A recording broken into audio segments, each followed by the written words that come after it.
ating tatlong kapatid ay nasa Angeles, Pampanga. Si Father Adan, Paulo, and Brother Kim. Okay. At kamamayan po, sabi ko po sa mga magagawa natin sa lumban, ay may maagang aalis. No? Dahil meron pala ng okasyon sa lumban ngayon, meron silang parikin. At programa sa kalsada. No? At yung ating mga miyembro sa lumban ay hindi po pinagtanggalian, karamihan ito nakakain para wag na umuwi at hindi po sila mabalang sa traffic. No? Kaya tayo mga magagawa sa lumban, aga po kayo maalis ng mga. Okay, lakad na kayo.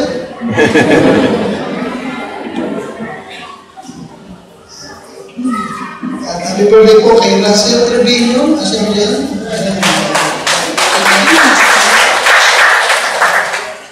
Tapos sa ibig ba? Gusto ko 1 John chapter 3. Ano mo 1 John chapter 3?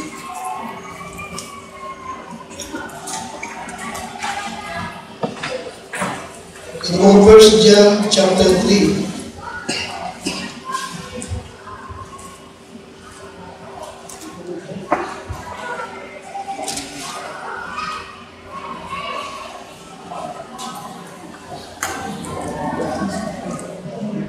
First John chapter 3.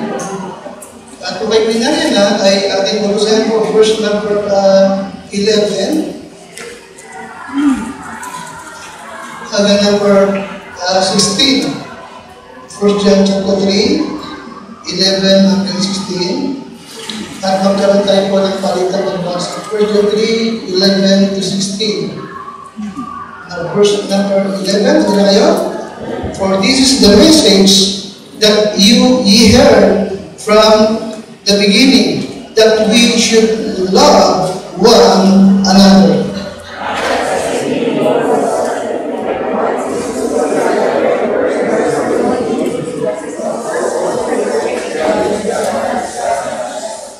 Marvel not, my brethren, if the world hate you.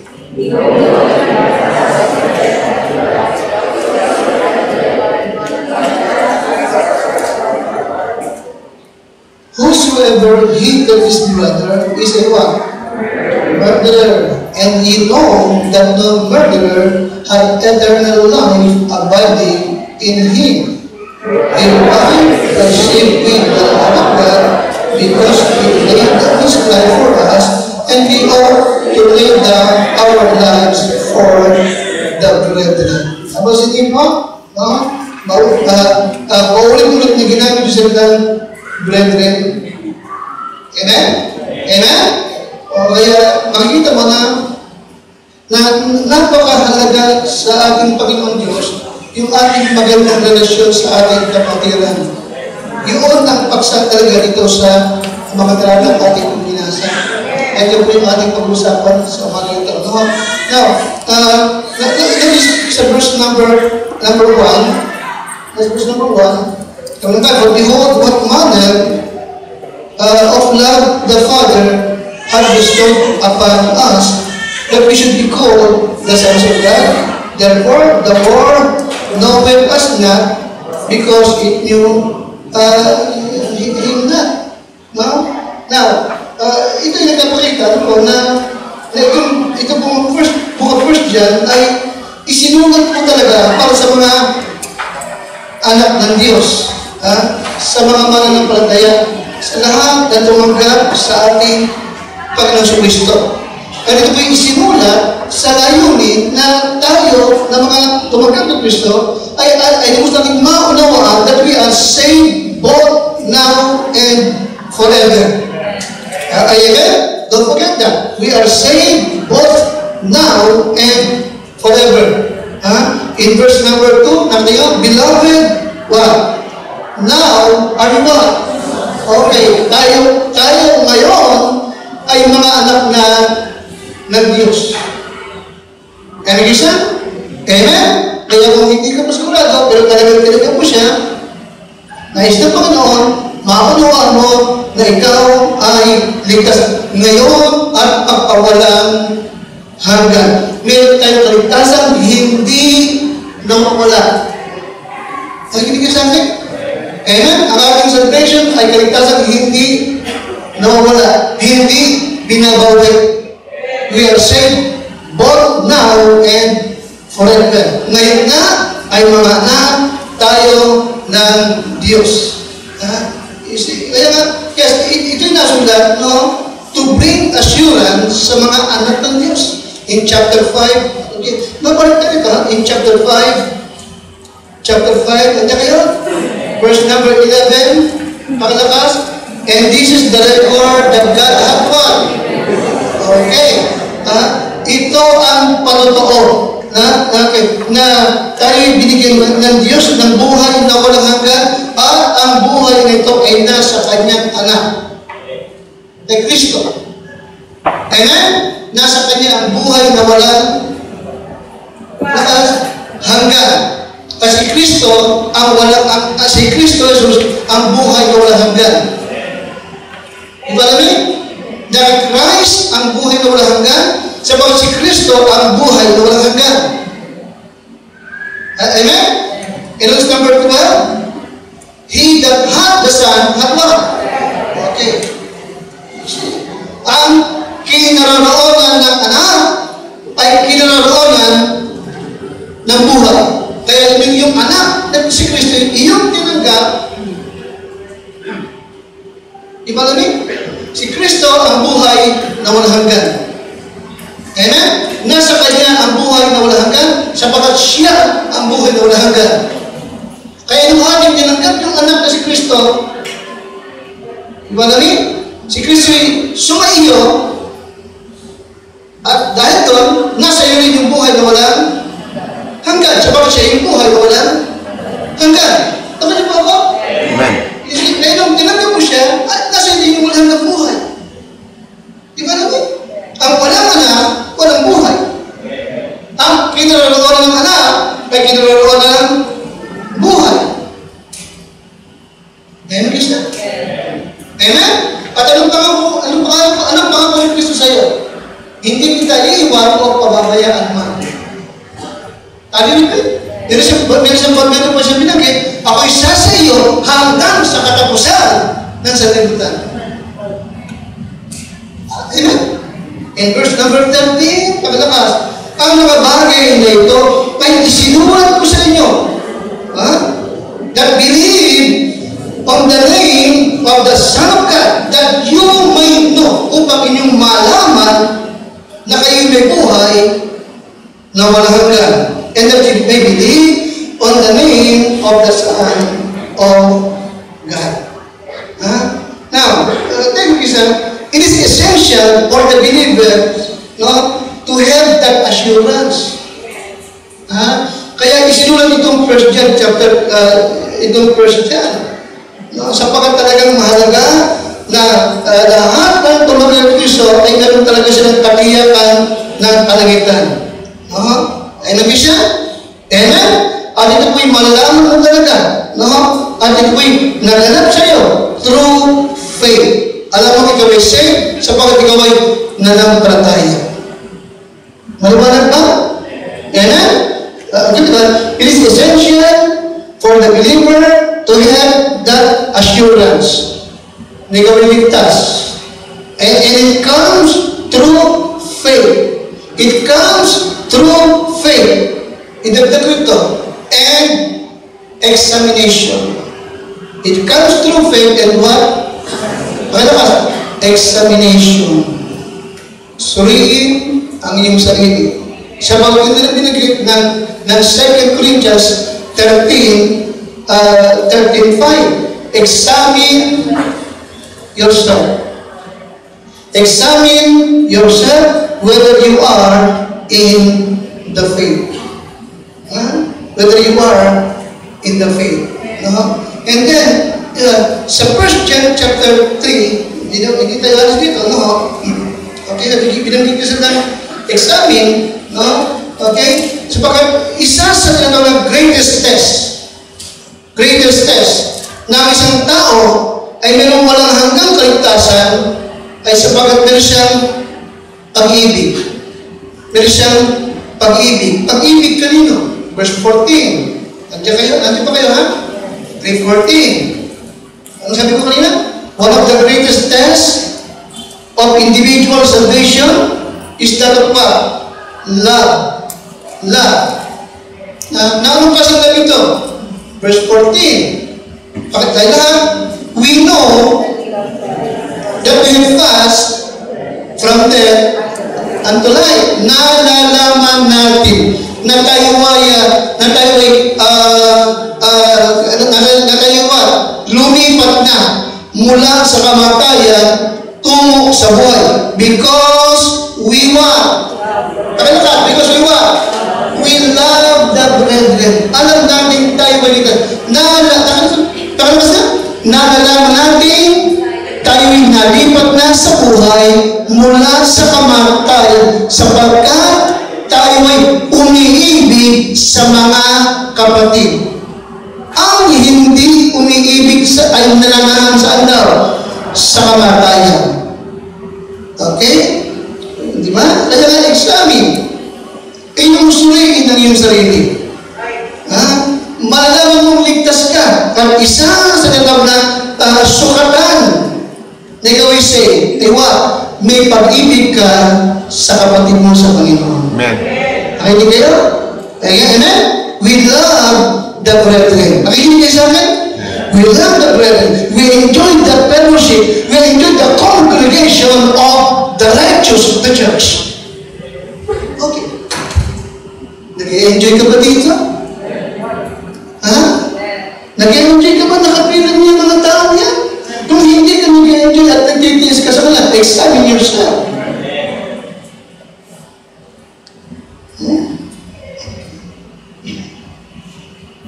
Okay. Hindi magyayari na ang isang sabi, pero kung puo, matinding galit sa iyong kapatid sa Panginoon. In verse number 15, paglakas, whosoever hated his brother is what? Alright. Hindi ako nagsabi nun. Ang Diyos ang nagsabi. Nakikinig ka sa akin? Hindi ako nagsabi nun. Ang Diyos ang nagsabi nun. Ang sino lang napabuot sa kanyang kapatid ay isang mamamatay tao. At nalalaman natin na walang murderer ang may buhay na walang hanggan na sumasa kanya. You see? Yan na pala yun?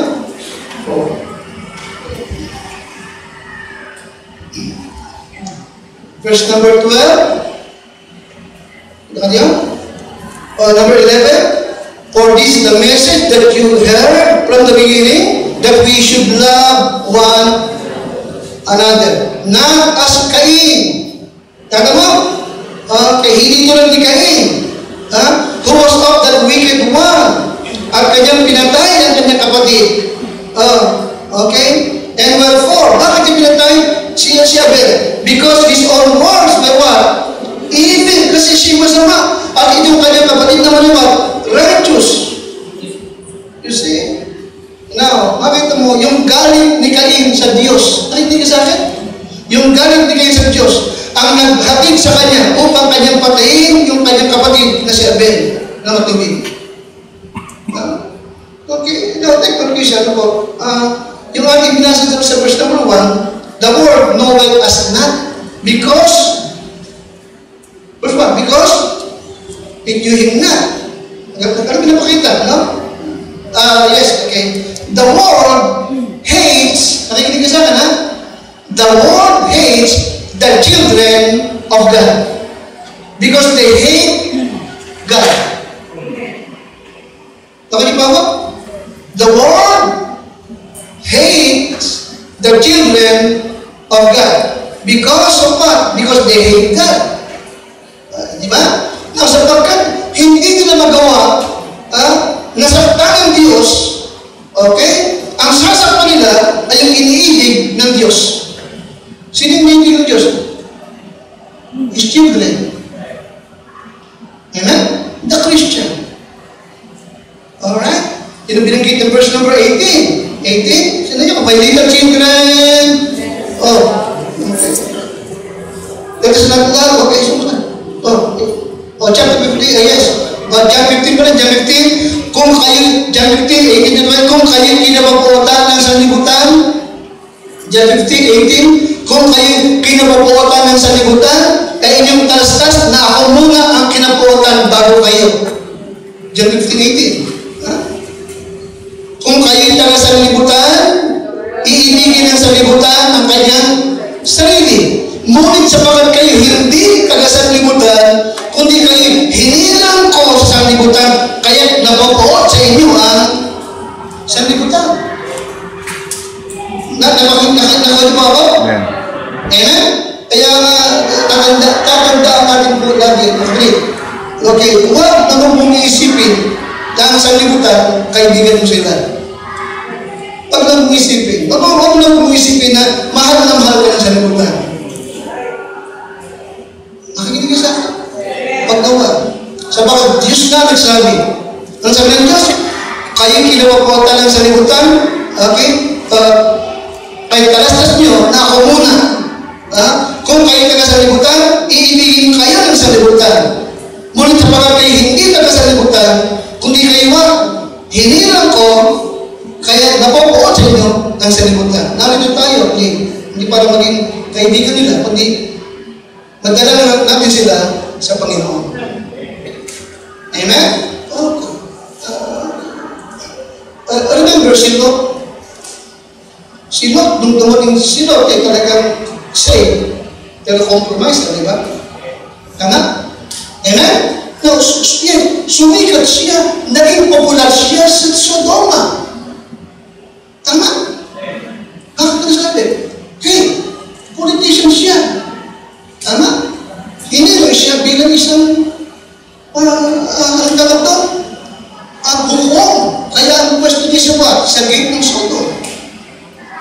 Amen? Kung inakala ni Lot na ang Sodom ay kaibigan niya.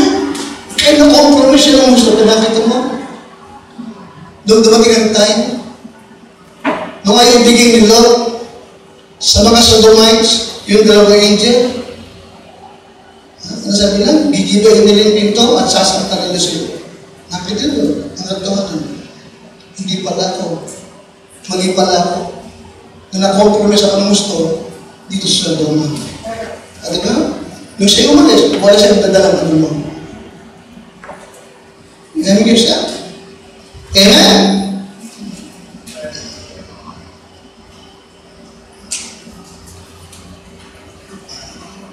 Kaya, ito magiging siya. Huwag mong kalimutan yung mensahe ng Panginoon sa atin. Okay, hindi kayo taga sanlibutan. Hindi rin tayo sa sanlibutan, tayo napupunod sa atin. Amen? Amen?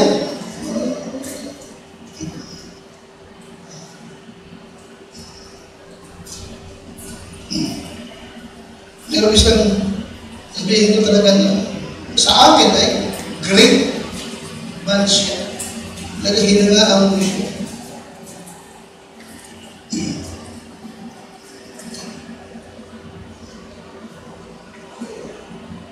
Nagkapangalan siya, sumikat siya, maging powerful siya. Of course, pagkasunod din, inakala niya na friend siya ng world. Prosper siya ng siya.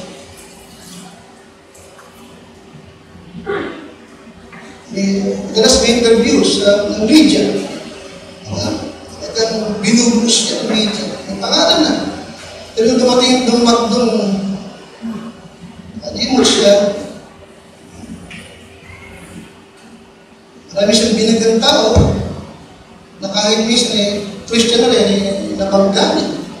But sad to say, lahat nag-backfire sa kanya. Ngayon, hindi lang siya ang meron mararayang gamit. Marami. Pero but sad to say, dahil siya yung Christian, siya ang napunta din sa France.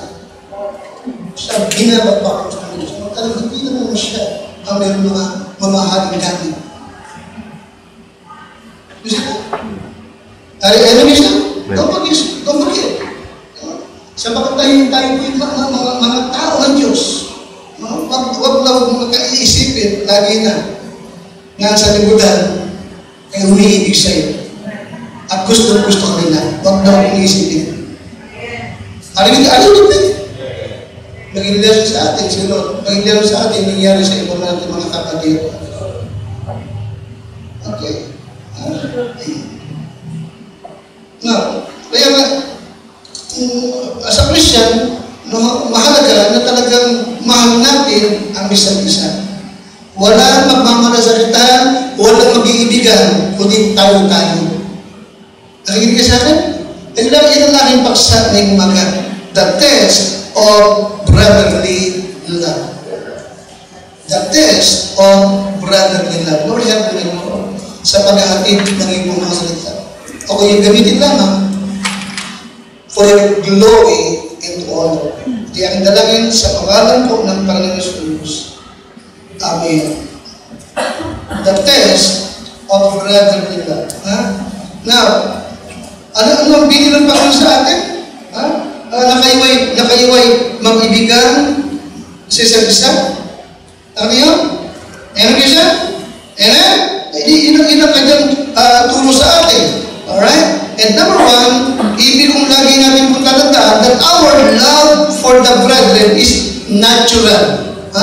Our love for the brethren is natural in our salvation. Because of our what? Because of our new birth. Because of our new birth. Okay? Ito po'y built-in. Ito po'y built-in. Sabi ng Bible, no? But the fruit of the Spirit is what? Love. Love. Ang bunga ng Espiritu ay pag-ibig. No, pag-ibig sa kapatiran. Pag-ibig sa kapatiran. Alright? Ito yung unang bahagi ng bunga ng Espiritu Santo, pag-ibig. Alright? And it does not come slowly, but instantly. Okay? Okay? Nang tayo'y maligtas, nagkaroon kaagad tayo ng pag-ibig sa ating kapatid sa Panginoon. Nakikinig ka sa akin? Okay? Our love for the brethren is what? It is natural. It's natural. Okay? Love is the work of God sa ating mga puso. Okay? Love is the work of God sa ating mga puso. Okay? As we love, no, what He loves. Natural yung, di ba? Na yung iniibig ng Diyos, iibigin mo rin sa pakityung mo, Diyos na sumasayo mo yan. Maliwanag ba? Maliwanag ba? Yung iniibig ng Diyos, iibigin mo rin. Alright? Kaya kapag ka-saved, kaya kapag ka-ligtas, yes, may pag-ibig sa Diyos. Pangalawa, may pag-ibig siya sa salita ng Diyos. Maliwanag ba? Pangatlo, may pag-ibig siya sa church ng Diyos. Pangatlo, may pag-ibig siya sa mga tao ng Diyos. Apat yun. Ito ba, nakikita sa iyo? Please, kung ikaw ay saved, natural ito sa sayo. Iibigin mo ang Diyos. At pangalawa, iibigin mo ang what? Ang what? Lakas, ang what? Salita ng Diyos. Pangatlo, iibigin mo yung what? Church ng Diyos. At mga tao ng Diyos. You see? Christian, yes. Our love for the brethren is what? It is natural. It is natural. Alright? Verse number 10. Pakalabas nga? Pakalabas. In this, the children of God are what? Manifest. And the children of the devil. Whosoever doeth not righteousness is not of God. Neither he that loveth not his brother. Nakita mo yun? Dito nahayag ang mga anak ng Diyos at ang mga anak ng Diablo. Ang umiibig. Ang hindi umiibig. Okay? Ang hindi gumagawa ng katwiran ay hindi sa Diyos, ni ang hindi umiibig sa kanyang kapatid. Yes, our love for the brethren is natural. It is natural. Pangalawa, our love for the brethren is strengthened through teaching. Ang ating pag-ibig sa kapatid ay tumitibay, lumalakas sa pamamagitan ng what? Pagkalakas ng what? Pagtuturo. Pagtuturo. Now, First Thessalonians chapter 4 and number 9. Unang Thessalonica, Kapitulo 4, talatang 9. Basahin natin.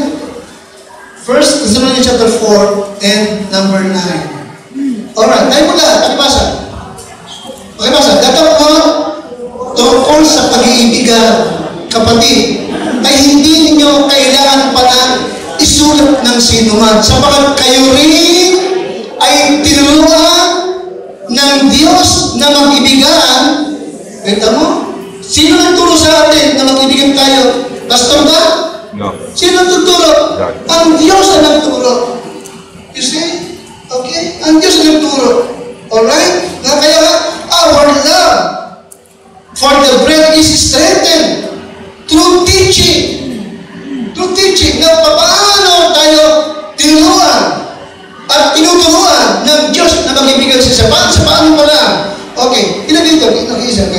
God the Father taught us to love one another by giving us His Son, the Lord Jesus. Sino nagtawa? Amen? Amen? God the Father, paano na tinuruan ng Diyos Ama? Nung kanyang ibigay sa atin yung kanyang anak. Amen? For God so loved the world that He gave His only begotten Son. Okay? Pangalawa, God the Son taught us to love. Ang Diyos anak naman ay nagturo din sa atin na tayo mag-ibigan sa isa't isa by giving us His own life. Wala ng pag-ibig na hihigit pa rito, na ibigay ng isang tao ang kanyang buhay alang-alang sa kanyang mga kaibigan. Nagandog siya ng buhay sa atin. Alright? Amen ko siya. Tinuro tayo. At pangatlo, in Romans 5:5, the Holy Spirit, who lives within us, na sumasa atin, ang nagturo sa atin to love our brethren. Romans 5:5.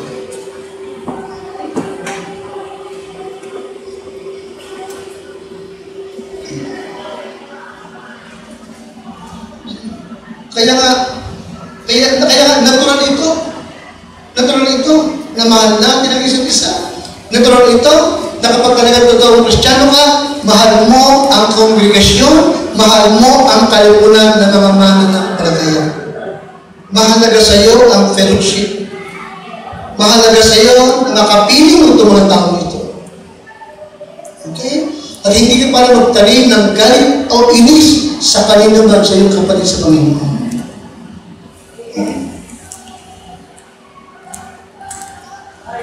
And number 3, our love for the brethren, huwag yung kalimutan, is observed by the world. Pakilabas nga? Our love for the brethren is what? Okay. Tinitignan tayo. Pinanonood tayo ng sanlibutan. Tinitignan nila kung paano tayo, kung paano natin itrato ang isa't isa. Alright? Kaya tuwang-tuwa sila at mag-uudyok pa sila kapag may mga kapwa magkapag kay Kristo, mag-aaway-away. Because the world, okay, observe the Christian.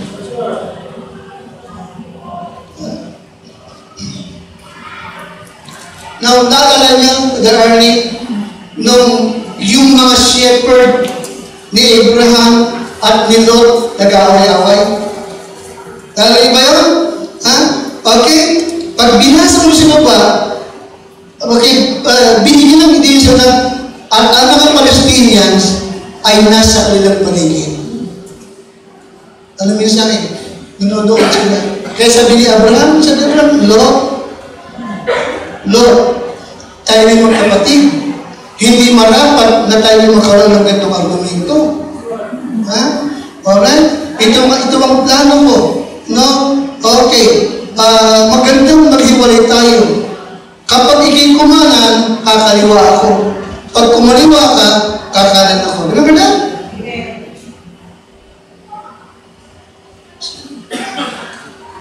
Yes, our love for the brethren is what observed by the world. In John 13:35, the Bible says, "By this shall all men know that ye are my disciples, if ye have what?" Ito mo. Oh, okay. Dito ay nalalaman ng lahat ng tao na kayo nga ay aking mga disipulo kung kayo ay mayroong pag-iibigan sa isa't isa. Ito yun. Nanonood. Nag-o-observe lang sa libutan. Sa mga Kristiyan. Kung talagang totoo ang kanilang pag-ibig sa isa't isa. Kaya nga, hindi yung Bible ang sukatan na Christian ka talaga na paglaki nila. Okay? Hindi yan. Kundi ang tunay na sukatan na totoo ka at tayo may mga anak ay kung meron tayong pag-ibig sa isa't isa.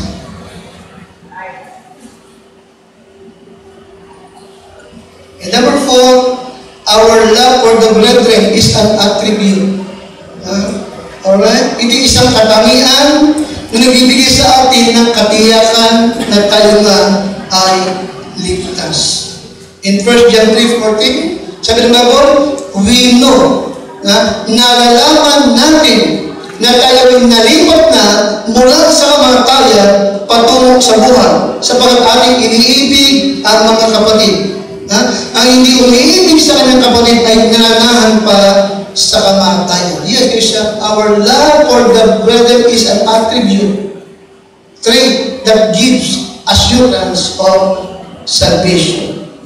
Alright? Yes, you can know kung ikaw ay anak ng Diyos o ikaw hindi ka anak ng Diyos. Alam mo. Okay, malalaman mo. Alright? Okay, kaya nga, examine yourself. Okay? May pag-ibig ka ba sa kapatiran? Nag-e-enjoy ka ba sa kalipunan ng mga mananampalataya? Nasasabi ka ba kapag darating ang araw ng Sunday o Wednesday? Sapagkat matitipon-tipon ang mga Kristiyano? Pinaghahandaan mo ba yung ganitong mga pagkakataon? Nag-e-enjoy ka ba na mag-participate ka sa gawain dito? Our love for the brethren is an attribute that give us assurance of salvation. Kaya nga, sabi ng iba, hindi mo malalaman. Walang makakaalam niya kung ikaw ay saved o hindi saved. No. Ito yung malaking pagkakamali. Sabi ng Bible, verse 14, we know. Is it the word? Gunitin niyo po, we know. Alam natin na tayo ay nalipat na from death unto life. Bakit? Because we love the brethren. We love the brethren. Okay?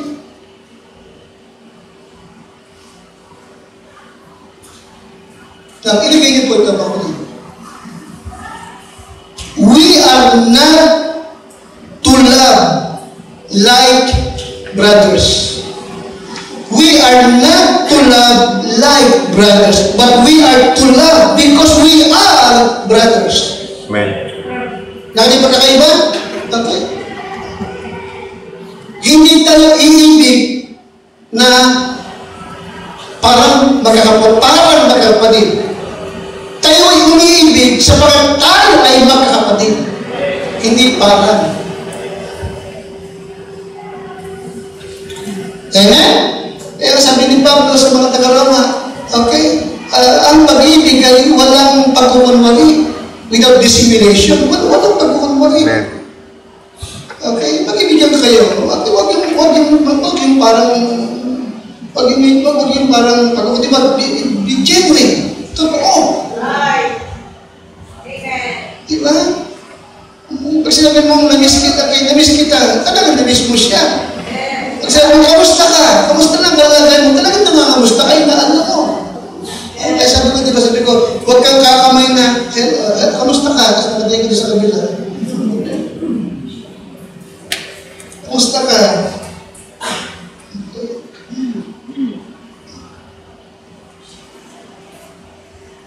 Kamusta ka? Payat mo ngayon na. Tama ka mo.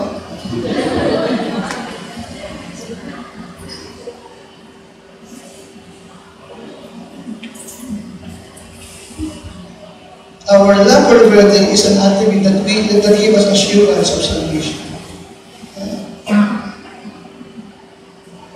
In Hebrews 31, kaya ito yung sukatan. Okay, this is the test of brotherly love. Ito yung sukatan. Okay? Yung bang pag-ibig mo, natural, o nagpipilit ka lang. Okay? Yung bang pag-ibig mo sa kapatiran, yung bang pag-ibig mo sa Diyos, lumalago. Tumitibay ba ito? Okay? Nakikita ba ng unbeliever na mahal mo ang church, mahal mo ang kapatiran mo?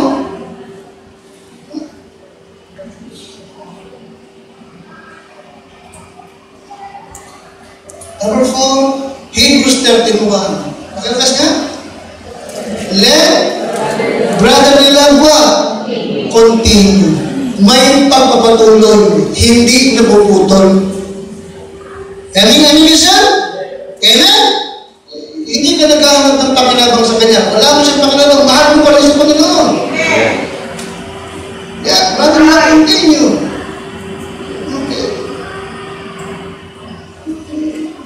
Hindi yun, nauubos na ang pasensya ko sa iyo. Babanaan ka na kita. Let brotherly love what? Continue!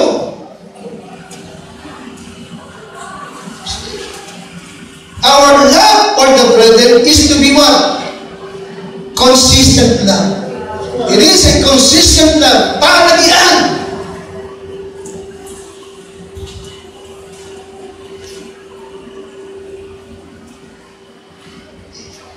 Consistent. Amen? Without partiality. Amen? Hindi ka namimili. Amen?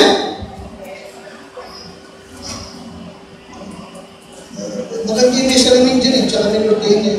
Hindi ko nakikita. Hindi na tinituro na ito pumasok dito. Ay na si Heidi. Ito si Anikor. Hindi ko nakikita kayo. Bibilang ko ba? Natanong ko, kaya kahapon ko, sa busya na kahapon. Nagkabalo, totoo ba na? Well, hirap sa akin wala na nito. Sanay ako sa church, alam mo yung upuan nyo eh. Kaya talaga sabi ko, para bang sabi, ako napilitan ng payagan kay John Paulo. Gusto ko sabihin yun eh. Gusto ko magsabi, ako. Gusto ko magsabi, andiyan kayong lahat. Kaya nag-iisip na ako ng next time, paano kung nakipunan nila sa akin? Huwebes o Merkulis. Gusto ko pagka tumayo ako, andiyan kayong lahat. Amen? Natural yun. Amen?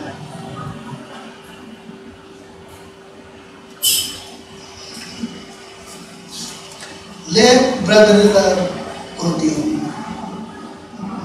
Kaya nga, pag nakakita ka ng church, na lagi na may bakbakan, lagi na may away-away, sige po hindi yung church. Fellowship na yun. Actually, hindi mo naman sabihin fellowship, diba? Di ba the word fellowship is what? Two fellow in one ship. Di ba? Bakit pwede rin dalawang tao nasa isang kwarto pero magkalayo, pinag-uusap?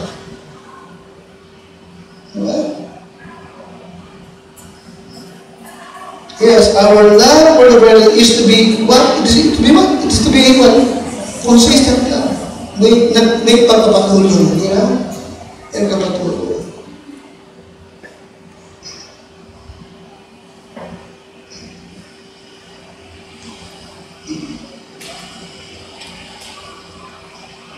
Kaya, suriin ang ating pag-ibig sa kapatiran. Now, what is brotherly love? What is brotherly love?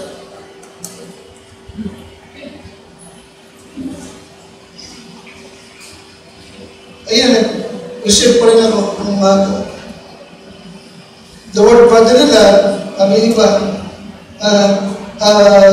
love for the brother, mas tama doon siya ng love for the brother. Ang ginamit ng authorized swap, brotherly love eh. Eh tama ito. Diba? But what is brotherly love? Sige sa, Lagay niyo po ito. Mabilis lang ito. Brotherly love forgives all wrong. What is brotherly love? Ano ibig sabihin ng what is brotherly love? Pagkakas? Yes. Brotherly love forgives all wrong. Kaya sa naman, a perfect love covered what? Multitude of sins. Ang pag-ibig sa kapatid ay nagpapatawad sa lahat ng mali. Hindi ito nagtatalim ng galit. Hindi ito nag-iisip ng paghihiganti. Brotherly love forgives what? Forgive what? All wrongs. Okay. In 1 Peter 4:8, and above all things have fervent charity. Magkaroon kayo ng pag-ibig na nag-aalam among yourself for charity. For charity, siya ba? It covers what? The multitude of what? Sins. Amen? It covers. Kaya nga, hindi ito nagtatanim. Hindi ito nananumba. Pag hindi nagpatawag, 5! Amen ka siya? Are you listening? Remember yung illustration ng 1 John 1:9? If we confess our sins, He is faithful and just to forgive us and to cleanse us. Diba? At sa Hebrews chapter 10, 7, and their sins and iniquities will I remember no more. Kaya pag pinagsabi mo yan, nagkapakita ito na kapag na minsan naghumingi na ng tawad noong umaga at noong gabi, naalala mo Lord, isa nga pala, sorry talaga Lord sa nagawa ko. Ano sabi Diyos? Ano yun? Nakan ba? Humingi ng tawad sa nagawa mo kasalanan noong umaga, naalala mo noong gabi, binigay mo na Lord, sorry talaga ha, sa nagawa ko kanina umaga. Ano ba sabihin ng Diyos? Ano yun? Anong kasalanan yun? Nakikinig kayo? Sapagat ano kayo mga ako? And their sin and iniquities will I remember no more. At sa 1 John 1:9, kapag nag-confess ka, hindi na lang pinatawad, kundi mo, nilinis ka pa. Ibig ng Diyos, pero tayo ng klaseng ng kanti. Brotherly love forgives all wrongs. Ano pa? It refuses also to harm each other. Pakalakas nga? Ano yung brotherly love? Pangalawa, it refuses to what? Yes. Hindi ito nag-iisip na makaganti o makasakit ng kanyang kapalit kay Kristo. Hindi ito parang manakit. Hindi ito, makakita niya, pag nakakita ko, babanatan ko siya. Padudugin ko ang uso niya. Hindi siya ganoon. Okay? In 1 Peter chapter 3, verse 8 to number 9, ano sabi ng Bible? Finally, be ye all of one mind, having compassion one of another. So you see, sa halip na hindi siya nag-iisip na makasakit ng Diyos, na meron silang awa sa isa't isa. Love as brethren, be pitiful, be courteous, not rendering evil for evil. Hindi naghihigan, walang paghihigantihan or railing for railing, but contrary was blessing. Kita mo, sa halip na pananakit, sa halip na paghiganti, kundi ano daw? Blessing, knowing that ye are thereunto called, that you should inherit a blessing.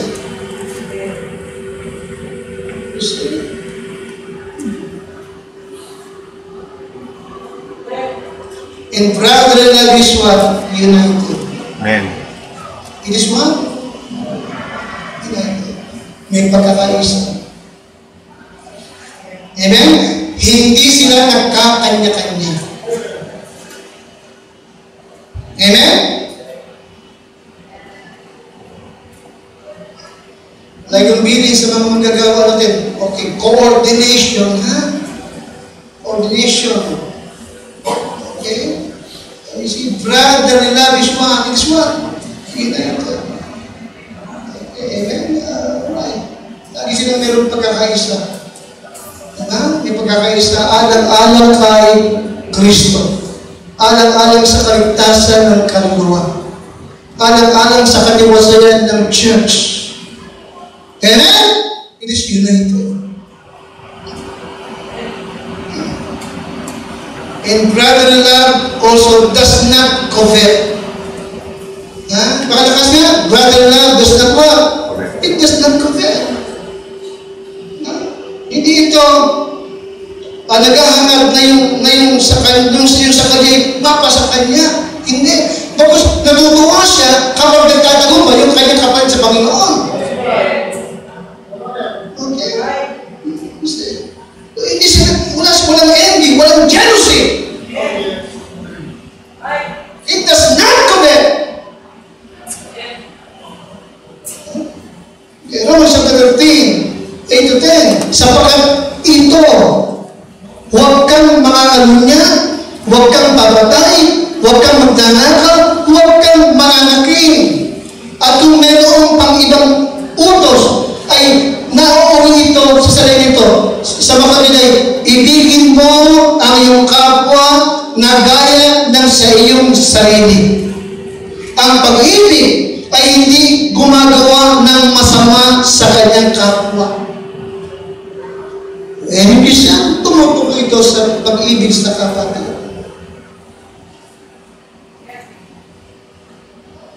Amen?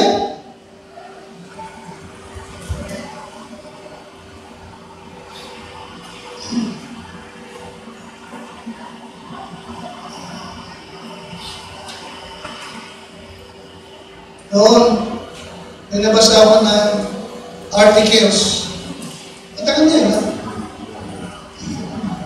May mga Pilipino na pagka meron dumating dito ng mga turista, mga Amerikano, may dalang camera na maganda, may sapatos maganda. Ang isip daw nila, paano kaya mapapasa akin yung camera na yun? Paano kaya mapapasa akin yung sapatos na yun? Yun daw ang isip ng iba. Okay, let them. Pero hindi gano'n na sa Kristiyano. Amen? Yung mga natutuwa ka, ganda ng sapatos ng Brother Francis, bagay sa kanya. Ang ganda ng relos ni Brother Tom, bagay sa kanya. Nakikinig yun? Amen?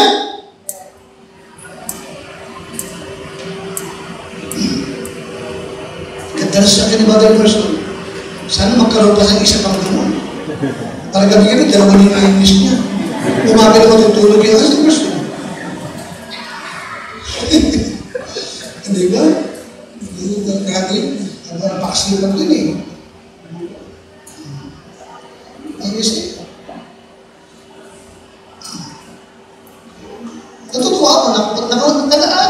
Natutuwa ako. Nakita ko maganda suot mo, maganda sa baso mo, maganda gamit mo. Natutuwa ako.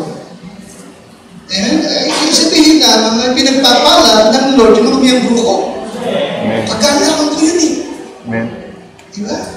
Natuwa ko, pag umaksiso, mayaman, nakakapag-build kayo ng sila. Salamat sa Lord. Amen? Brotherly love does not what? It does not compare.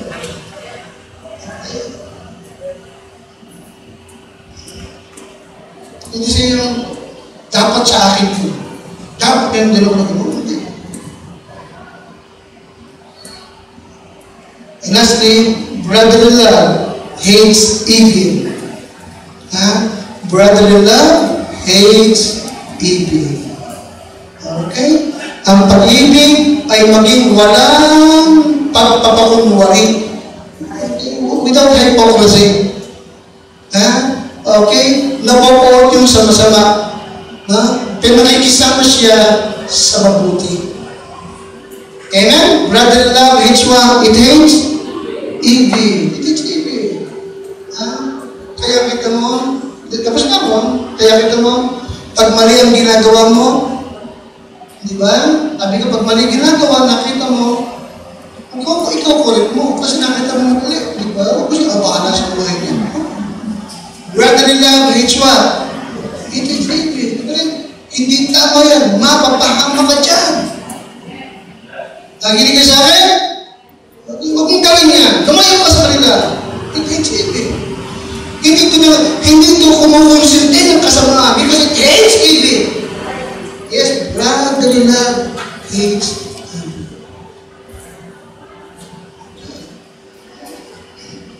Now, ito ba nakikita sa iyo? Dapat na. Kung hindi ko na siya. Okay? Ano Christian? Ito ang nais ng Diyos na makita sa atin. Kaya nga nag-utos siya, di ba? Okay? You love one another as I have loved you. Okay? Natural ito sa kapatiran. Okay? At ito ay lumalago at huwag natin kakalimutan ang salimutan ay nakatingin sa atin. Nakatingin sila sa atin. Alright? Nag-observe sila. Nag-observe sila. Okay? Kaya isang patotoo ito na mahalagang makita nila. Mahal natin ang isa't isa. Amen? Nakakarinig ako minsan na, yung mga tao yan naman, magaling lang yan sila sa kapatid nila. Actually, totoo yun. Para sa Panginoon, okay, gumawa kayo ng mabuti, pero lalo't higit sa inyong kasampahan sa pananampalataya. Paliwanag ba? Amen, isa? Tayo natin ito. Amen.